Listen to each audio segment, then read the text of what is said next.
The two hottest full-frame mirrorless cameras, the Sony a7 Mark III against the Canon EOS R. We've been shooting with them for weeks, and sorry fanboys, there's no clear winner. They each have some serious advantages and disadvantages. If you want to win the Canon EOS R for free, go to freesdp.com and enter to win. Or if you just want to buy it, you can use our links here. Full disclosure, both camera companies brought us out to separate press events and covered basic travel, food, and stay. We don't let that affect our reviews. First, the design of the cameras, they're pretty similar. I actually like the way the Canon feels in the hand better. The grip here is deeper. The buttons are deeper and they have more of a feel to them. The Sony's buttons still feel very flat. The Canon has a flip forward screen, and this is a real big deal. For us, especially as vloggers, we often have to film ourselves, and that means we can do that.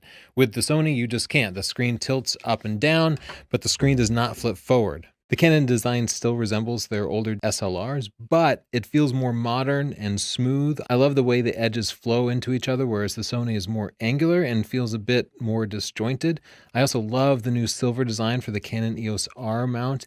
There were two aspects of the design of the Canon EOS R that I don't like, however. Canon gave us a multifunction bar, which you activate by holding your thumb on the left half for half a second or so, and then you can slide it back and forth to do a number of different things, such as adjusting the ISO. I just don't like this. I don't see the advantage over just having another dial. I would much rather not have to wait to activate it, not have to worry about pressing it accidentally, and just be able to feel it clicking.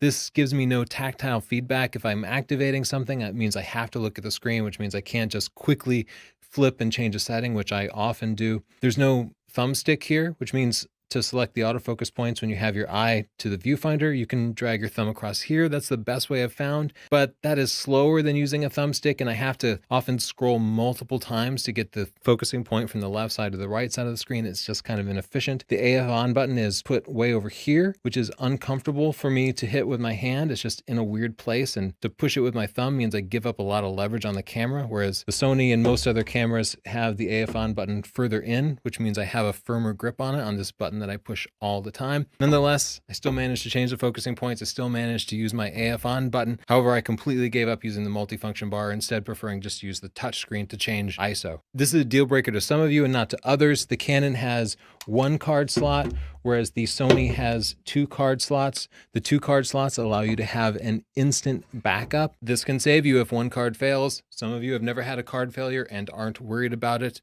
No problem at all. I did have a card fail in my Canon and I lost some footage, but ever since then, I've been shooting for the last couple of weeks. I haven't had any other failures. If you don't have a failure, one card is generally fine. If you're optimistic and lucky, or you don't mind losing a few pictures, that's probably fine. Cards do fail. The battery life on these two cameras seems similar. They both have plenty of battery to last throughout the day, even a day of heavy shooting. However, I will note that the Sony USB charges from any USB charger. The Canon will USB charge from a special Canon USB charger. The native lenses, the Canon has only a couple of native lenses at this point because the mount is brand new, whereas the Sony has a lot and the lenses are awesome. Now, the Canon lenses I've worked with, the EOS R lenses, are fantastic, but there's only a couple of them. But the Canon EOS R mount is something you can grow with because they will be releasing new lenses. And if you're a person who's only going to be shooting with the 24-105, most people just use one lens, then this is fine because this is a great lens and you can be happy with it. However, if you want a native 70-200, you're gonna have to get the Sony because there's really only a couple of Canon lenses right now. With that said, you can adapt Canon lenses to either of these two cameras. Those work way better with the Canon EOS R than with the Sony. I've tried both the MC11 and the Metabones adapters. The Sigma MC11 works better than the Metabones. However, the Canon EOS R to EF adapter works far better than either. I currently do not recommend people using Canon lenses to use a Sony camera except for occasional use. I would never rely on it because it tends to be a little hit and miss.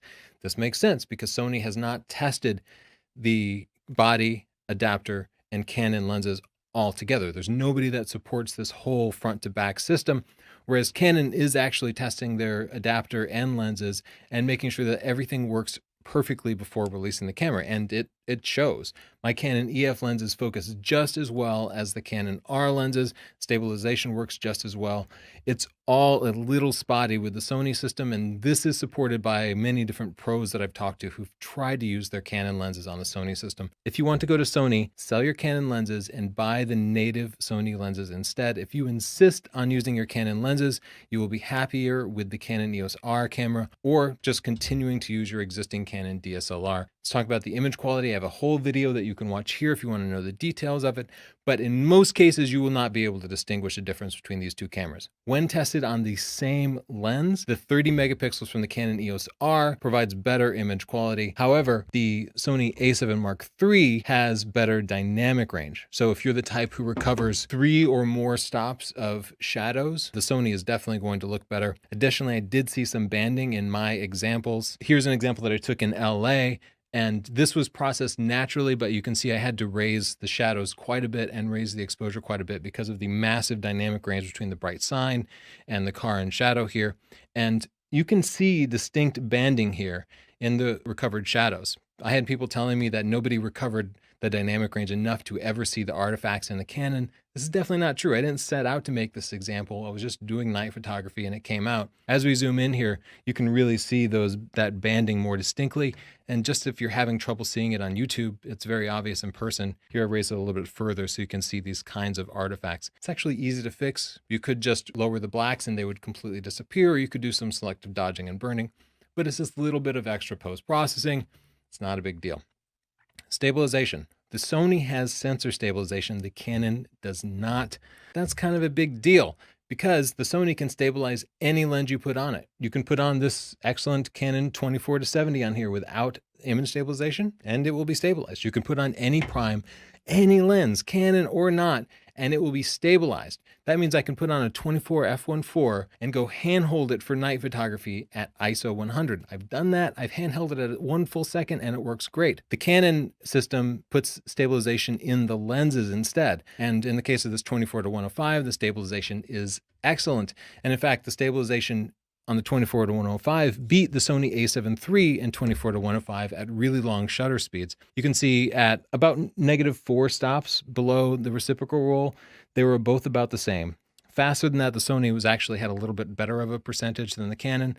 But as we got down to like -6 stops, the Canon was still producing some sharp images, whereas the Sony was completely unusable. Here's an example at about 6 stops below the reciprocal roll, a handheld 2-second exposure at 24 millimeters with the 24-105. And you can see even zoomed into 1:1, it's completely sharp. 2 seconds at 24 millimeters handheld, that's pretty nice. That means I could walk around and do night photography with no tripod. Stabilization, the Sony definitely wins because of the sensor stabilization. Autofocus for stills, the Sony is the clear winner here.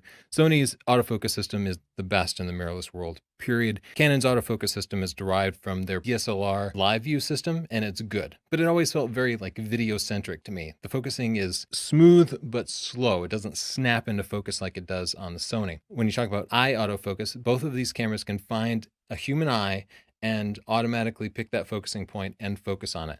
But this works far better on the Sony than it does on the Canon. In an objective test, the Sony got about 75% of the shots, whereas the Canon only got about half the shots in focus. You'll see other reviewers who just show you the viewfinder, which draws a green box around the eye. That happens great on both cameras, but that does not reflect actual focusing accuracy, especially as you start to get close into sort of headshot range with shallow depth of field, and that's what my test was. The Canon got about half the shots in focus with eye autofocus. It was frustrating enough that I completely gave up using it in the real world and immediately just went back to selecting my individual focusing points. The Sony allows you to control the eye autofocus by activating it by pressing a separate button besides the AF on button. So you can switch between conventional and eye autofocus at will. This means if your model turns away, you can instantly activate the single autofocus point. If you can see their eye, you can press IAF to grab focus. On the Canon, you have to rely on the camera to choose that automatically. Eye autofocus is either on all the time or off all the time. And if it doesn't pick up on an eye, then the autofocus point can suddenly be on the other side of the frame. And it was just a frustrating experience. So I I quickly turned it off and I tried it again for the sake of testing it, but ended up turning it off again. The Canon IAF is essentially unusable at this point. Canon IAF works in single autofocus, but not continuous autofocus, though a future firmware update might resolve that. Both cameras are capable of shooting silently, which is a big deal to wedding photographers. However, the Canon only shoots silently at the moment with single shutter, whereas the Sony will do it continuously. For the frames per second, the Sony is far and away better here. The Sony can shoot at 10 frames a second without a live feed, but with continuous autofocus, or 8 frames a second with a live view through the viewfinder, which allows you to track moving subjects, and that's what you'll be using most of the time. The Canon will do 8 frames a second, but without autofocus, which means it's essentially useless, because almost every time you'd be using high frame rates, you'd be trying to track a moving subject, right? Sports, wildlife. If you shoot a moving subject with autofocus, it drops to 2 to 4 frames a second in my actual testing. Yes, sometimes it's 2 frames per second, especially in low light, and that means it's unusable for sports. I would rather be using something like an entry-level Canon T3. It's one of the worst sports cameras I've ever used. The buffer on the Canon is good though. It will buffer 47 RAW shots or 78 with the Canon compressed RAW. And especially if you're only getting 2 or 3 frames per second, that means that the buffer is practically unlimited. With the A7 III, the buffer is a little bit smaller, and I did occasionally run into problems because it will shoot at 8 or 10 frames per second. This goes up to 80 RAW frames if you use the Sony compressed RAW. Did a series of video tests, and in good light, they both produce good HD quality video. This is the Canon at HD 60 frames.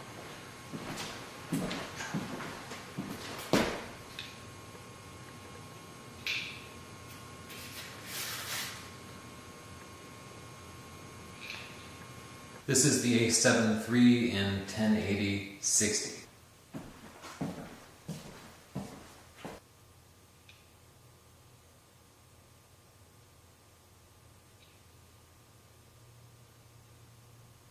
However, in almost every way, the Sony has better video quality.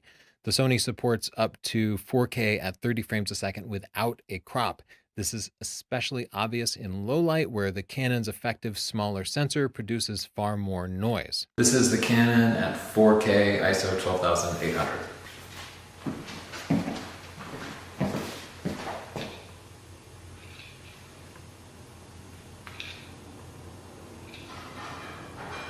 This is the A7 III 4K 30 at 12,800 ISO.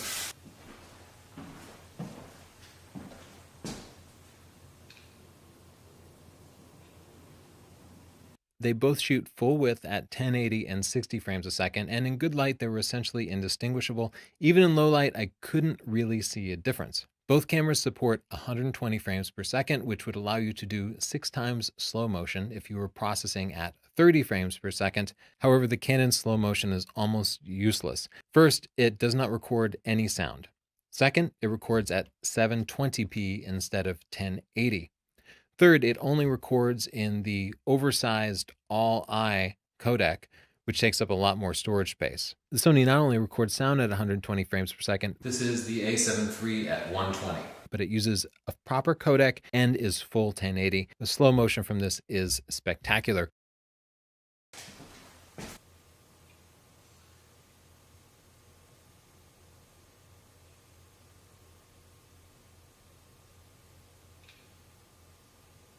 Overall, the Sony is a much better video camera, except, as I mentioned before, the Canon has a flip screen on it, which means you can film yourself. That is the reason that we are using the Sony right now for close-up work, but we were not using it for vlogging. This is our new rig. Anytime Chelsea and I are filming ourselves, we set this up, we step in front of the camera, and it just works.